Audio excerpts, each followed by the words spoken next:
Pernah ya, aku tuh berada di titik dimana hari itu tuh aku lagi ngeluh banget, lagi capek banget.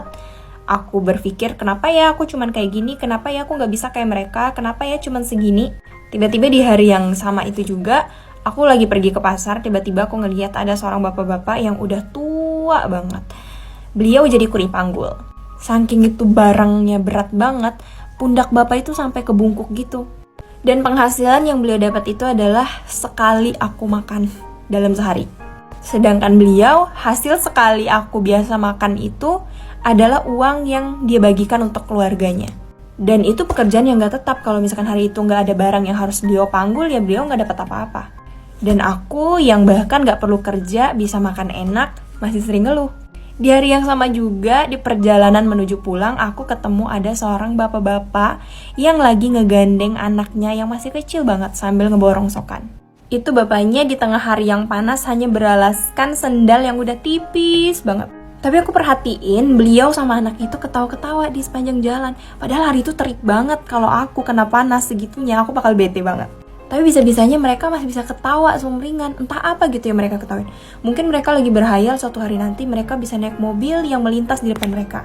Atau mungkin mereka lagi berhayal suatu hari nanti mereka bisa makan di restoran yang mereka lewatin. Kita gak pernah tahu. Yang aku tahu, aku ngelihat syukur dan gak ada keluh di wajah mereka. Terus di perjalanan lagi ketika aku mau masuk gang kosan aku ngelihat seorang bapak-bapak tunanetra. Beliau bawa tongkat untuk membantu beliau berjalan. Kemudian di tangan sebelahnya lagi itu bawa tongkat panjang yang isinya jejeran kerupuk kering yang beliau jual. Aku perhatiin sekali-kali beliau nabrak pembatas jalan. Namanya juga beliau tunanetra kan. Terus aku berhenti dan aku beli kerupuk beliau. Beliau kelihatan happy banget, senyumnya itu bener-bener ikhlas banget. Aku bisa ngebaca kalau bapak itu sesenang itu. Terus sambil beliau ngambil kerupuk yang pengen aku beli tadi, aku nanya ke beliau, "Bapak maaf dalam keadaan yang kayak gini, pernah gak sih ada orang yang berlaku curang ke Bapak?" Tahu gak beliau bilang apa? "Sering kok Mbak, barusan juga terjadi. Tadi ada orang yang beli kerupuk, mas-mas masih muda padahal. Terus mas-masnya bilang kalau uangnya tuh 50.000. Terus ya udah saya suruh ambil kembaliannya sendiri di kresek ini. Tapi ternyata uang yang masnya kasih itu cuma 2.000, tapi beliau ngambil kembaliannya.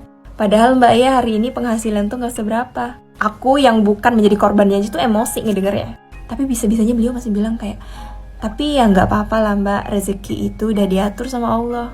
Kalau hari ini diambil sama orang lain, mungkin besok Allah bakal ganti." Sejak saat itu, sejak Allah tegur aku dengan hal-hal yang langsung diperlihatkan di depan mata aku selalu berpikir ke 1000 kalinya untuk ngeluh. Karena sebenarnya bukan aku yang kurang. Allah selalu cukupkan aku, tapi akunya aja yang gak pernah bersyukur.